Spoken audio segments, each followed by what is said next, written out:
Japanese tales. Inspiring, unfortunately.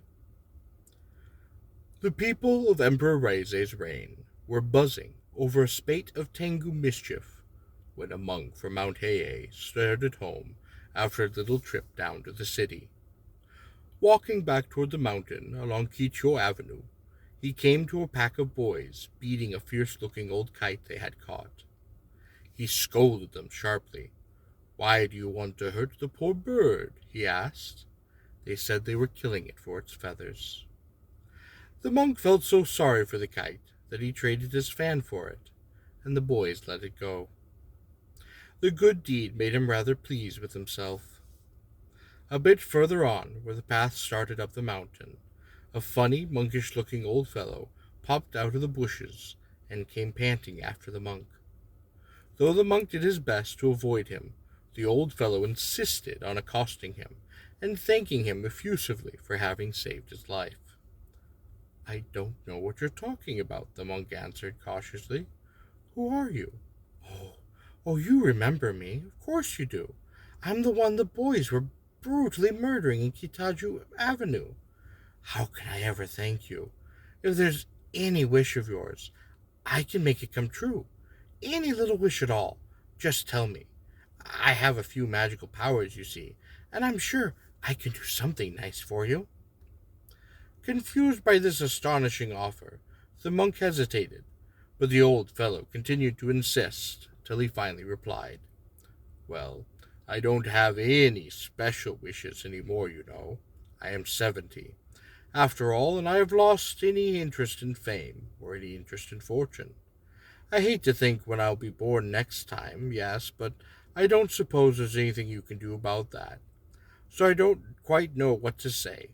Still, I often imagine how wonderful it must have been when the Buddha preached the Lotus Sutra on the Vulture Peak, and I wish I could have been there too. Perhaps you could give me a vision of the scene."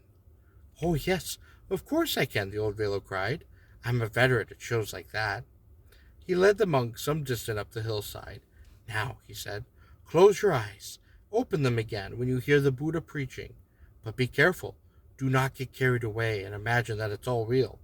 I would get in terrible trouble if you do." The old fellow climbed further up the hill, and in a moment the monk heard the Buddha's voice proclaiming the teachings, and he opened his eyes. The ground he stood on was lapis lazuli blue. The trees were all made of gold, silver, and had massive gems upon them. And then straight in front of him sat the Buddha, flanked by Manju and Fugen on his lion throne. An infinite host of adoring saints, Bushifas, and gods clustered around the Buddha, and before him sat all the great disciples who appear in the scripture.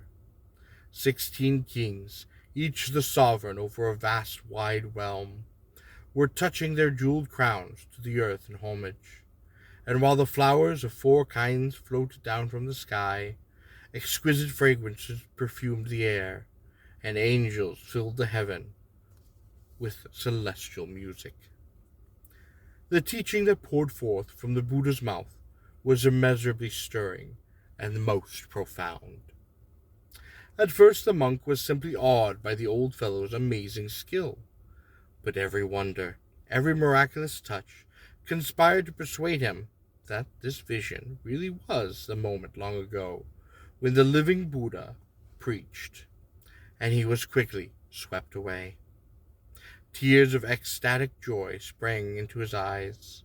Then, lost in his admiration, he pressed his palms together, and he greeted the Buddha aloud and threw himself prostrate on the ground.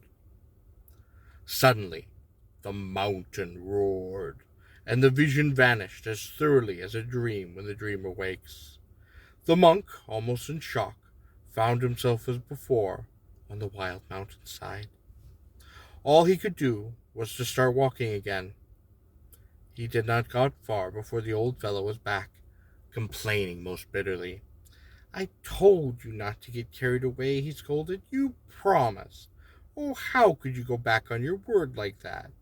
Your faith was so strong that it brought the guardians and protectors down, and when they saw my show had taken in a true believer, they gave me an awful beating. All my colleagues who were helping me were frightened to death and got away as fast as they could. Oh, I wish I'd just left well enough alone.